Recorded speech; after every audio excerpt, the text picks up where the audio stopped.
Welcome to Doc Laneau's Storytime. Today we have a short story written by Lanny Larcinese. Check out his links in the description below. Lanny is a prize-winning author of short stories and nonfiction, a native Midwesterner and dyed-in-the-wool city guy transplanted into the city of brotherly love, Philadelphia. Lanny has spent a decade writing novels. He is active in the writing community, offering support for those just beginning their careers and deferential to those ahead of him, those masteries of their skills and constant sources of inspiration. Today's short story is Joe College. Lanny tells a tale of a local man that worked in a newsstand near his family's restaurant. Now, let's get to the story. Joe College by Lanny Larcinese. I grew up during the 50s and 60s and spent a lot of time at our family-owned restaurant in a semi-industrial area of Detroit. I needed a short leash, so even before I worked regularly at the bungalow barbecue, I often had to be there while my parents worked the place. But I grew to love its parade of characters as well as the street scenes. I witnessed riding with Dad, or one of the delivery guys. The rich array of people and actions were so much more interesting than the white bread, red-lined neighborhood where we lived. Broken rules and busted lives being more fascinating than living among phalanxes of lemmings. My favorite was Joe College.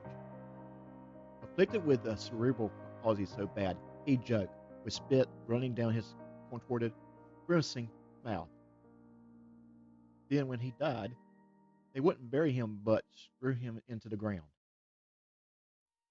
When I first met him, his weird, handicapped, and baby-like demeanor were strangely alluring to a 7-year-old boy. Like sneaking up to a butterfly, I thought if I treated him kindly, I could get closer to the strange and exotic characters and indulge my fascination. His big yellow three-wheeled bike parked kitty corner from the bungalow announced that his newsstand was open for business. People often paid him $1 for a paper that cost 2 bits, or waited patiently while Joe reached into his cigar box to make change, arms and hands flailing as it drawing doodles in the air.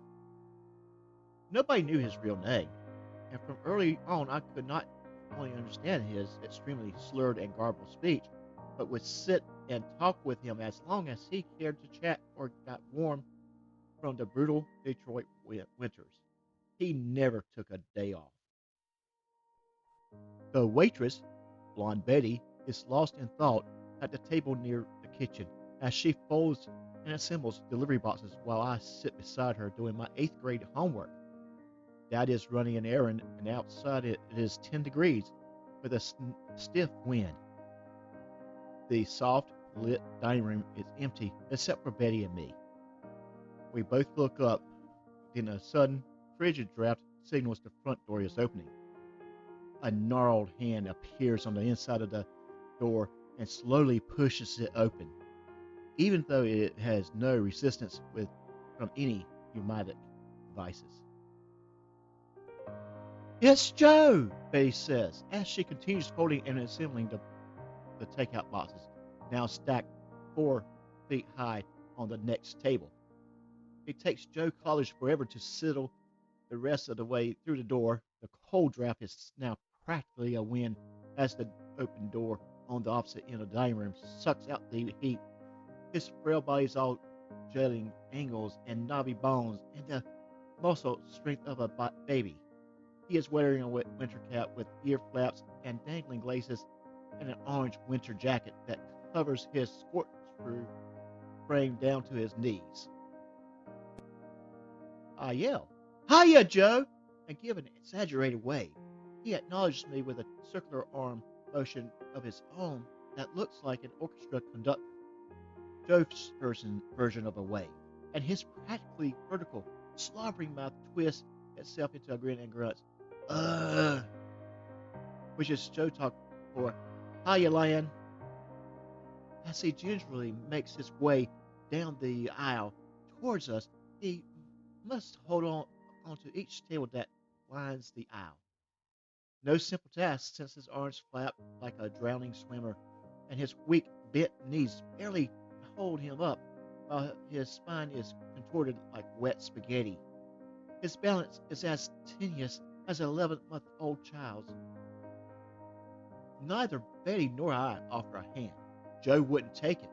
Torture step by torture step, he makes it to our table, falls into a chair, and says in Joe talk, "I bet my nose looks like a cherry," and grunts with which to him is a laugh, while spit and snot stream down his face. I take a napkin and wipe it clean. I take off his hat and set it on a chair. I unzip his jacket, though his speech is extruded through severely impaired throat and tongue muscles. I understand it. When I was a little boy, he said I was one of the few people who could understand him. Not many others tried. Most turned away from Joe, perhaps the evil betrayal of his body, a grim reminder of their own vulnerabilities. Attention was the biggest gift I could ever expect. I yell out to the kitchen, "Hey Eunice, cheeseburger and fries for Joe. Don't forget to toast the bun." He has heard me yell it often over the last 6 years. He knows that Eunice knows to toast his bun, but that little command barked by the boss's son in his behalf it causes his eyes to shine as a twisted grin forces itself onto his spastic, dribbling jaw. My dad sold a business during my 20s, and I never saw Joe again. But over many decades, I never forgot him. His mangled body and recalcitrant nervous system gave him every justification to be bitter or envious or despairing. Yet he seems as happy as fate could allow. I came to understanding that though he treated him like a child, he knew that he brought to us, knew that our goodwills towards him made us better, and that it was the resonance between him and us that lit the room. He said to me once in his Joe way, "You're happy to see me, aren't you?" Like I always said, nothing was twisted about Joe's soul. It was as straight as an angel's wing. Thank you for watching Doc Lanau's Storytime. If you have stories, poems, or original music you'd like to share, please email it to j.lanau.stories@gmail.com. You can click the icon on the left to the previous episode. You can click on the icon to the right to subscribe to my channel. Also, do not forget to hit the like button and share with your friends. Until next time, take care of yourself.